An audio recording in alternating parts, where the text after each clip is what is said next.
Olá, pessoal, como é que vocês estão se virando aí em casa, tendo que lidar com essa quarentena? Estão achando que o tempo passa muito rápido? Estão com a sensação que está tudo muito devagar e já estão cansados de ter que ficar em casa, trabalhar de casa, estudar de casa? Pois é, para cada um, a percepção do tempo ela pode ser diferente. E a noção de tempo, do que é rápido, do que é devagar, ela também pode mudar conforme a área.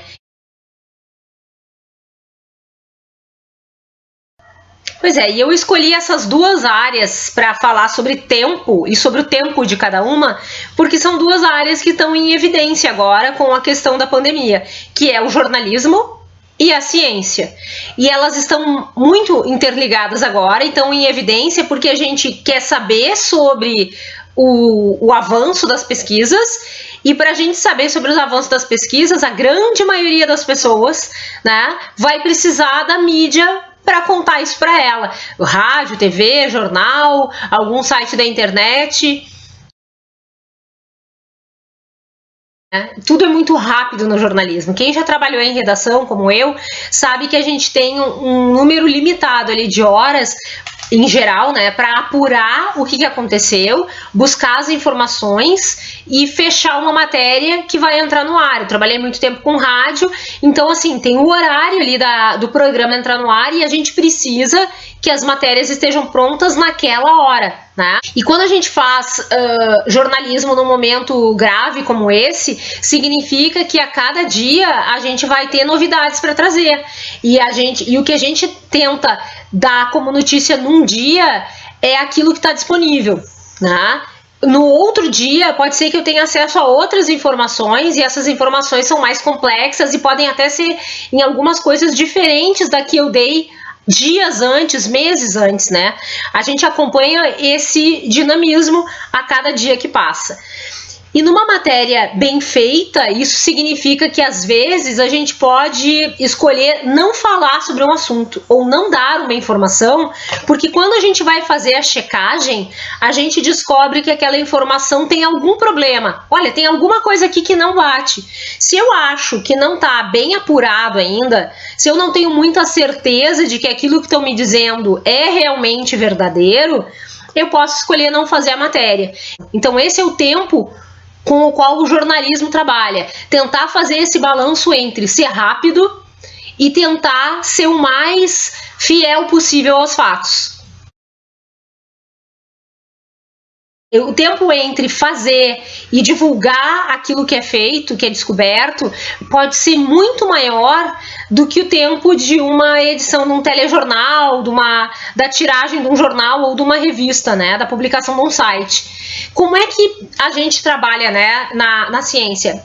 Hoje eu trabalho na parte das ciências sociais e a gente também tem um tempo para fazer a pesquisa, ter os resultados, publicar. Então imaginem isso ainda no campo da saúde, que ainda tem algumas outras implicações muito comuns pela grande necessidade de testar aquilo que está sendo feito com animais e com pessoas. Então isso torna ainda o processo mais lento e ele tem que ser desse jeito, né?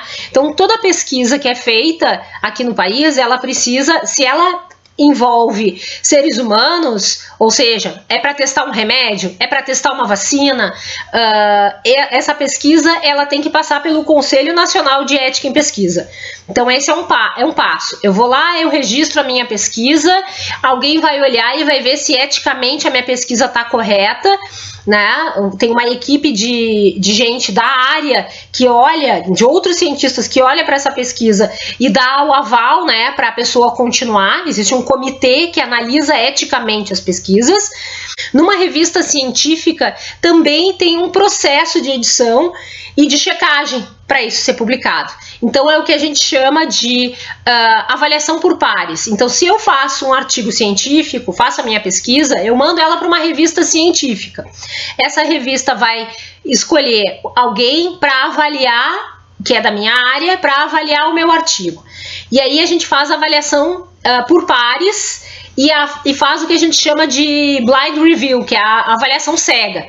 Então, o editor da revista, ele tira o meu nome do material que eu mandei, ele escolhe um outro profissional capacitado, que seja da minha área, para olhar o meu trabalho, E esse profissional vai olhar e vai ler como eu fiz a pesquisa, vai olhar o que eu fiz e vai dizer se tem um mínimo de qualidade para ser publicado ou não. Tem alguns ajustes ainda que se discute como fazer para tornar todo esse processo melhor, mas ele é com certeza mais eficiente do que a gente não fazer nada. Então, alguém olhar e ver que a minha descrição de método de pesquisa, ela tá bem feita, então, se a Denise seguiu esses passos aqui, é um bom sinal, parece que tem algo bom aqui na pesquisa da Denise, tá legal os resultados, vamos publicar. Então isso é para diminuir as chances de trabalhos de baixa qualidade deles virem a ser publicados.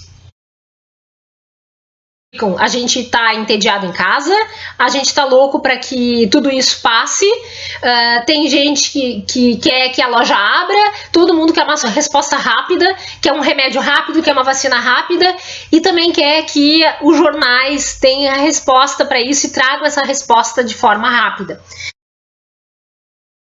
Sim, tem muito jornal falando e mostrando casos de pessoas que se recuperaram, tentando falar das pesquisas que estão sendo feitas, só que a gente tem que entender que aí o tempo da ciência também é lento, né? Ele não consegue, tem coisas que não podem ser apressadas. Então, quando a gente fala de uma pesquisa em andamento, significa que isso pode levar meses até uma vacina ter o resultado. A pesquisa de um medicamento que está sendo feito agora, e o Conselho Nacional de Ética em Pesquisa no Brasil hoje tem 20 pesquisas cadastradas de uso de algum medicamento, de testar medicamentos contra a Covid-19, ele demora. Então esses estudos eles não ficam prontos da noite para o dia. Então a gente pode noticiar, olha, tem um estudo sendo feito.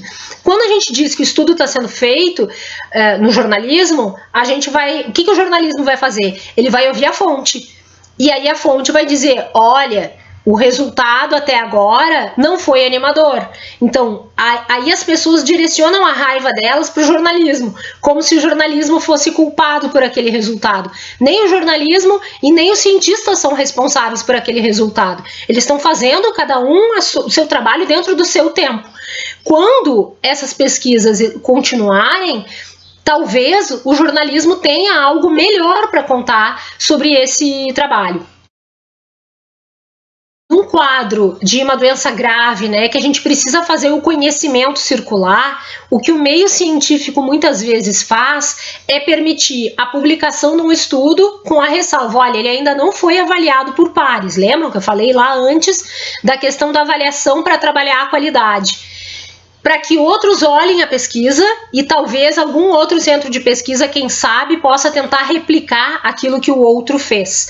Só que às vezes isso nos coloca em situações difíceis, como está acontecendo agora. Por quê? Porque o estudo era incompleto, ou foi feito com poucas pessoas, ou ele tinha um problema que no primeiro momento não apareceu, e quando esse estudo é repetido ou é checado, esse problema aparece, e as pessoas ansiosas por uma resposta, elas olham para essa pesquisa e elas se agarram nela e ficam achando que depois, quando a gente fala que a pesquisa tem problema, que é como se fosse o jornalismo torcendo contra, ou gente torcendo contra a busca da cura. Só que não é assim. E há toda uma discussão hoje, inclusive, sobre será que a gente deve dar destaque para a pesquisa que não foi avaliada por pares? Por quê? Porque lá no passado a gente teve uma outra situação semelhante, que foi quando alguém fez uma pesquisa com vários problemas para dizer que a vacina provocava